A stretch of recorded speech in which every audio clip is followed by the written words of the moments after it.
ಪೌರರಾದ ನಾವು ನಮ್ಮ ದೇಶದ ಪ್ರಜಾಸತ್ತಾತ್ಮಕ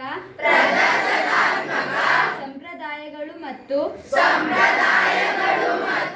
ಮುಕ್ತ ನ್ಯಾಯಸಮ್ಮತ ಮತ್ತು ಶಾಂತಿಯುತ ಚುನಾವಣೆಗಳ ಘನತೆಯನ್ನು ಎತ್ತಿ ಹಿಡಿಯುತ್ತೇವೆಂದು ಮತ್ತು ಪ್ರತಿಯೊಂದು ಚುನಾವಣೆಯಲ್ಲಿ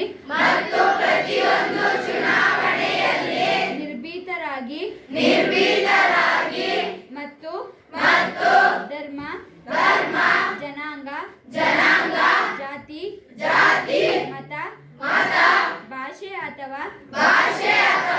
ಯಾವುದೇ ಪ್ರೇರೇಪಣೆಗಳ ದಾಕ್ಷಿಣ್ಯಗಳಿಂದ ಪ್ರಭಾವಿತರಾಗದೆ ಮತ ಚಲಾಯಿಸುತ್ತೇವೆಂದು